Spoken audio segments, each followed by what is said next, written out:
புதுசா ஒரு நடிகர் ஒரு கட்சி ஆரம்பிச்சிருக்காரு. அவர் கட்சியில ஒரு வேட்பாளர் நிக்கிறாரு, ஒரு டாக்டர் நிக்கிறாருன்னு சொன்னாங்க. அந்த டாக்டரு முழு நேரமா ரீல்ஸ் போடுறாரு. அவருக்கு வேற டாக்டர் ரீல்ஸ் வச்சிருக்கேன், என்ன பார்த்தாலும் ரீல்ஸ்.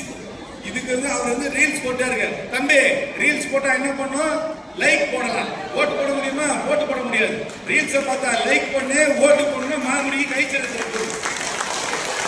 தெளிவா இருக்கு. பின்னாடி சிரிக்கிற பொம்பளை எல்லாரும் எனக்கு நல்லா தெரியும். எல்லாம் இன்ஸ்டாகிராம் அக்கௌண்ட் வச்சிருக்கீங்க, எனக்கு நல்லா தெரியும். எல்லாம் இன்ஸ்டாகிராம்ல பாக்குறீங்கன்னு எனக்கு நல்லா தெரியும். அந்த இன்ஸ்டாகிராம் அக்கௌண்ட் பிரைவேட் அக்கௌண்ட் எனக்கு நல்லா தெரியும். ரீல்ஸ் பார்த்தா லைக் போடு, ஓட்டு போடணும்னா மாங்குடிக்கு கைச்சலத்துல போடு. இது ஒன்றும் சந்தேகம் வேண்டாம். ரீல்ஸ் டாக்டருக்கு என்னமோ பவுன்சர்லாம் இருக்காங்கன்னா, ஆடம்பரமா 3 வண்டியில வரானா, வாக்கி டாக்கியில வச்சிருக்காங்க. நமக்கு எளிமையான சட்டமன்ற உறுப்பினர் வேணுமா, இல்ல இந்த மாதிரி போலி பந்தா செய்யற டாக்டர் ரீல்ஸ் வேணுமா? நீங்க முடிவு பண்ணீங்க. எளிமையானவர் வேணும், உங்க கூப்பிட்ட குரல் ஓடி வரவர் வேண்டும்னா நீங்க வாக்களிக்க வேண்டிய வேட்பாளர் மாங்குடி அவர்கள். அவருக்கு கைச்சின்னத்துல வாக்களிங்க. அதுக்கப்புறம் ஒருத்தர் குக்கர் சின்னத்துல நிக்கிறார். திருப்பி 2 தடவை நின்று தோத்து போயிருக்காரு, 3வது நிக்கிறார். இன்னைக்கு நான் சொல்றேன், அடிச்சு சொல்றேன், ஆழமா சொல்றேன், சிந்திச்சு சொல்றேன். இந்த எலெக்ஷனுக்கு அப்புறம் இந்த குக்கர் கட்சியே இருக்காது. பிஜேபி கூட எந்த கட்சி கூட்டணி வச்சாலும் அந்த கட்சியை கடிச்சு கொதறி சாப்பிடுவாங்க. அதை வந்து ஸ்வாகா பண்ணிடுவாங்க. அடுத்த எலெக்ஷன்ல குக்கரே இருக்காது. குக்கர் வந்து தாமரையா மாறிடும். என்னுடைய ஃப்ரெண்டு தான் தினகரன் அவர்கள், எனக்கு ரொம்ப வேண்டியவர், எனக்கு ஃப்ரெண்டு. அவர்கிட்ட சொல்றேன், கடைசி தடவையா உங்க சின்னத்துல நிக்கிறீங்க. அடுத்த தடவை உங்க கட்சியும் இருக்காது, உங்க சின்னமும் இருக்காது. பிஜேபி உங்களை சாவா பண்ணிடும். பிஜேபி தமிழ்நாட்டுக்கு வந்துச்சுன்னா நமக்கு நல்லது கிடையாது. இந்தியை திணிப்பாங்க, அவங்க நமக்கு வேண்டாத விஷயத்தை கொடுத்துவாங்க, நம்மளோட கலாச்சாரம் அவங்களுக்கு புரியாது, அவங்களுக்கு வேண்டிய ஆபீஸ்ல போடுவாங்க. எல்லாமே மறைமுகமா அவங்க ஆட்சி நடக்கும். தமிழ்நாட்டுக்கும் பிஜேபிக்கும் ஒத்தே வராது. ஆனா இன்னைக்கு அந்த அதிமுக முன்னாடி மாதிரி இல்ல. முன்னாடி அதிமுக கூட போய் யாராவது கூட்டணி வைக்கணும்னா டெல்லியில இருந்து வந்து அதிமுக ஆபீஸ்ல போய் பேசுவாங்க, இல்லைன்னா ஜெயலலிதா வீட்டுல போய் பேசுவாங்க. இன்னைக்கு அதிமுக கட்சிக்குள்ள பஞ்சாயத்து நடந்தா கூட டெல்லிக்கு போய் தான் அந்த பஞ்சாயத்து பண்றாங்க. அந்த கட்சிக்கு சுயமரியாதையும் கிடையாது, தன்னிச்சையா செயல்படுகின்ற திறனும் கிடையாது. அதனால அந்த கட்சியை ஒதுக்கிவிட வேண்டும். அந்த குக்கர் இந்த எலெக்ஷனுக்கு அப்புறம் வரவே வராது.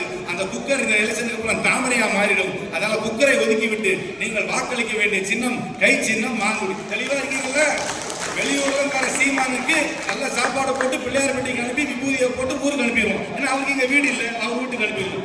டாக்டர் ரீல்ஸுக்கு லைக் போடுவோம், ஓட்டு வந்து மாங்குடிக்கு போடுவோம். கரெக்டா தம்பி? ரீல்ஸுக்கு லைக்கு, ஓட்டு மாங்குடிக்கு, மறந்துடாதீங்க. 3வது குக்கர் தாமரையா மாறிடும். அதனால அது நமக்கு வேண்டாம். அதை நிராகரிச்சுட்டு கை சின்னத்துக்கு போடும். அடுத்த கேள்வி, யார் தமிழ்நாட்டுக்கு முதல்வர் ஆகும்? நமக்கு சீட்டே ஜெயிக்காத சீமானுக்கு வாய்ப்பே கிடையாது. அவர் பாட்டும் டிவியில வேணா தாராளமா பேசிட்டு போலாம் இல்லையா? ஒரு சீட்டு ஜெயிக்க போறதுல அதை வந்து நிராகரிச்சிடலாம். அடுத்தது புதுசா ஒரு கட்சி ஆரம்பிச்சிருக்காரு. அவர் எந்த விதமான அனுபவமும் கிடையாது. அவர் கட்சியில யார் இருக்கான்னு அவருக்கே தெரியாது, என்ன கொள்கை இருக்குன்னு அவங்களுக்கு தெரியாது, என்ன செய்ய போறாங்கன்னு தெரியாது. ஆனா வசனம் மட்டும் பேசுறாங்க. வசனத்தை பார்த்து கலந்துராத. இன்ஸ்டாகிராம் அக்கௌண்ட் உனதான் சொல்றேன், இந்த வசனத்தை பார்த்து இன்ஸ்டாகிராம் மட்டும் மறந்துடாத. அதெல்லாம் வேஸ்ட், அதெல்லாம் ஒதுக்கிடு. சினிமா வேற, நிஜ வாழ்க்கை வேற. உங்க வீட்டிலேயே பொண்ணெல்லாம் இருந்தா சொல்றீங்கல்ல, அம்மா வாழ்க்கையை பத்தி நிஜ வாழ்க்கை வேற, சினிமா வேறன்னு சொல்றோமா இல்லையா? சொல்றீங்களா இல்லையாம்மா? நிஜ வாழ்க்கைக்கு சினிமாவுக்கு வேறுபாடு இருக்குல்ல? அதே மாதிரிதான் அரசியல், நிஜ அரசியலுக்கு சினிமாவுக்கு வேறுபாடு இருக்கு. சினிமாவை பொறுத்து கடைசியெல்லாம் பண்ணாதீங்க. அவங்க எல்லாம் வந்தாக்க நாட்டை ஆள முடியுமா? ஆபீஸர்கிட்ட பேச முடியுமா? ஃபைல பார்க்க முடியுமா? வீட்டுக்கு விட்டு வெளியே வராதவங்க கோட்டைக்கா போறாங்க. வீட்டை விட்டு உங்க கட்சிக்காரனை பார்க்காதவங்க ஆபீசரை பார்க்கவா போறாங்க? ஃபைல படிக்கிறதுக்கு அவங்களுக்கு பொறுமை இருக்கா? இல்ல ஃபைல படிச்சதுல உள்வாங்கிக்கிறதுக்கு அவங்களுக்கு திறமை இருக்கான்னு சிந்திச்சு பாருங்க. அதனால் அவர்களை நிராகரிக்க வேண்டும்.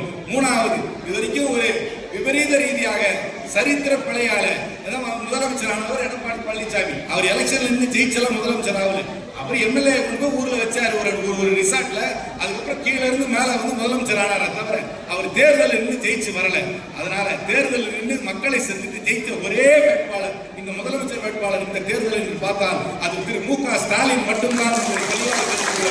உங்களுக்கு நலத்திட்டங்களெல்லாம் சொல்ல வேண்டும் என்றால், தமிழ்நாட்டு உயர்ந்து நிற்க வேண்டும் என்றால், இந்த மத்தியில இருக்கும் பாஜக தமிழ்நாட்டில் மறைமுகம் வர வேண்டாம் என்பதால், தமிழ்நாட்டை நல்ல பாதையில கொண்டு போக வேண்டும் என்றால் நீங்க வாக்களிக்க வேண்டிய சின்னம் ஒரே சின்னம் தான். இந்த தொகுதியை பற்றி அது என்ன சின்னம்?